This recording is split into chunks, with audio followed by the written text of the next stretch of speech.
სამაციურე მეურნეობა, რომელიც გურჯაანის მუნიციპალიტეტში ცოტა ხნის წინ გაიხსნა, ადგილობრივი ფერმერებისაგან ჩაბარებულ ხილს სეზონურად დაახარისხებს და დაასაწყობებს.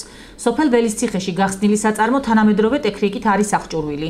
საწარმოს დირექტორისა და დამფუძნებლის მარინა აკოლაშვილის განცხადებით, ატმისა და ვაშლატამის სეზონზე საწარმო 500-მდე ადგილობრივი ფერმერისაგან ჩაბარებული კურკოვანი ხილის რეალიზაციას მოახდენს. ვიღებთ ატამს, ვასაწყობებთ მაცივარში.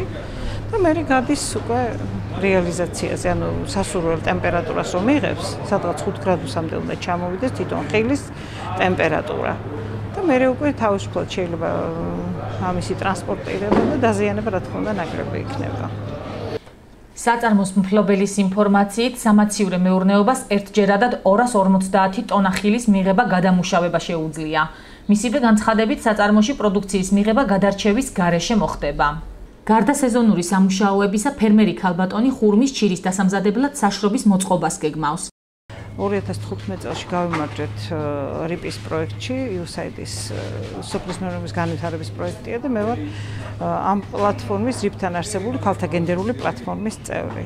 და როგორც ქალთა გენდერული პლატფორმის წევრმა მივიღე გრანტი. ვიღებთ ახლა ვაშლატამას, ატამს, მივიღებთ ქლიავს, მე ხურმა კარალიოკის გვეგმავთ, ყურძენ სუფრის ჯიშის ყურძნებს. ჩვენ როგორც ჩვენთვის არის სასურველი და სასარგებლო, ისე ფერმერებისთვის რა თქმა უნდა და დავასაქმეთ კიდევ ბევრი სამუშაო ადგილი შეიქმნა. მოვალშიც გვეგმავთ რომ გავაკეთოთ ამას მივაბად ჩირის წარმოება და არა მარტო ამ დაუშვათ სტანდარტულ და კარგ ხილს მივიღებთ, შესაბამისად დაბალხარისხიანსაც და დაბალხარისხიანი ფერმერისთვისაც ძალიან სასარგებლო იქნება და ჩვენთვის ის იქნება კარგი, რომ ეს ფერმერი ეცდება რომ ჩემთან მოიტანოს ის კარგიც და ის ცოტა დაბალხარისხიანიც. საწარმოში ამ დროისთვის 10 ადგილობრივია დასაქმებული, თუმცა აკოლაშვილის განცხადებით მეურნეობის გაფართოების შემდეგ მეტ ადგილობრივს დაასაქმებს.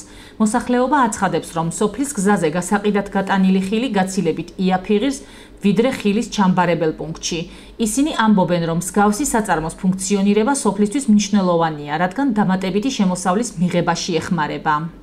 ტანიმა გამოტანილი, მაგრამ აბა ზივარ იგრე რომ ვერ აუყიდი. 40 კაპიკი არ გამოდის, მაგრამ აბა მყიდველიც არ არის.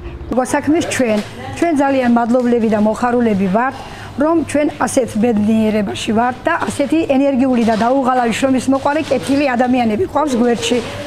დღეობით ჩვენ ამ გაჭირვებას ნამდვილად ოჯახები აღარ განეცნის, რომ სოფლის მეურნეობის დარგის ექსპერტები თემში სამაციურე მეურნეობების ფუნქციონირებას დადებითად აფასებენ. მათი განმარტებით მალფუჭებადი ხილის შენახვა პრაქტიკულად შეუძლებელია მსგავსი საწარმოს დახმარების გარეშე. ექსპერტის ნიკოლოს სულხანიშვილის განცხადებით, სოფელ ველისციხეში მდებარე სამაციურე მეურნეობაში გარდა ტემპერატურისა მიმდინარეობს ტენიანობის კონტროლიც, რომელიც მნიშვნელოვანია ხეხილის კულტურების შენახვისა და დარგის განვითარებისთვის.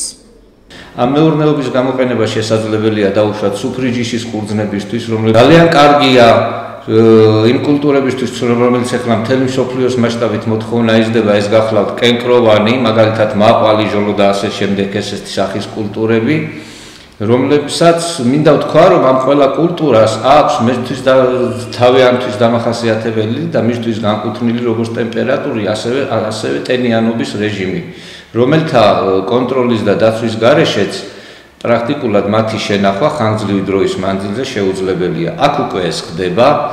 მარინა აკოლაშვილისვე თქმით, მას სამომავლოდ დაგეგმილი აქვს ფერმერებს ხეხილის სწორად მოვლის შესახებ სემინარები ჩაუტაროს.